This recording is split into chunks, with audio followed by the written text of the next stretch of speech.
So what happens if the mold remediation doesn't get done? And that's exactly what we put into the contract. And I feel like there's a lot of need for more agents to put in more what if it doesn't get done. So let me preface this a little bit.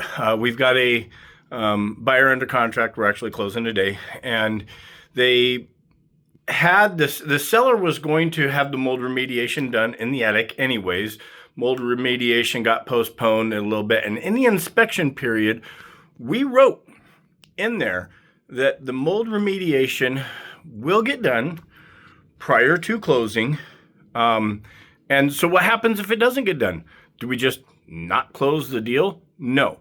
We actually wrote in there that if it doesn't get done for some reason, we're going to do what they call a escrow holdback. So we found out how much the mold remediation was going to be. We multiplied that by 1.5. So I think the mold remediation was going to be somewhere about $6,500.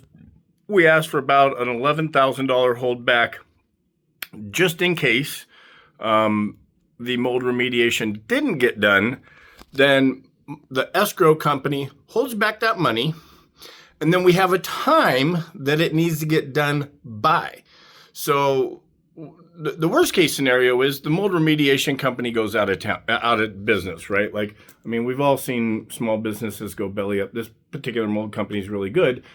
However, if that mold company can't get it done, today as I make this video, it's February 24th, excuse me.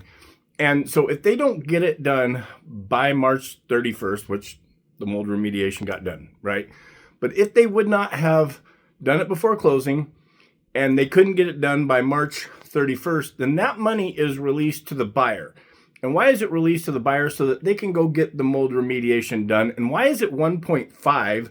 Because things change, right? If this company goes belly up, it could be because they weren't charging enough, or they were giving out bad estimates, or they were using cheap product, or fill in the blanks, right? So cost of labor, cost of materials, things can go up.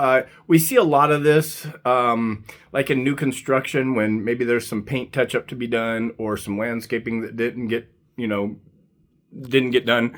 And so we cost it out, we bid it out, and we say, okay, well, if it does not get done by this date, then this money is released to the buyer so that the buyer can go have someone else do it. So that's what I would love to see more agents put into their contracts.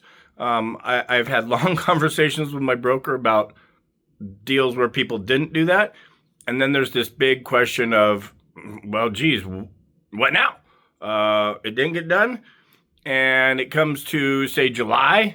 Buyers don't want to live in the house because it's got a bunch of mold. And so make sure you button up your addendums or other terms and conditions to include what happens if it does not get done.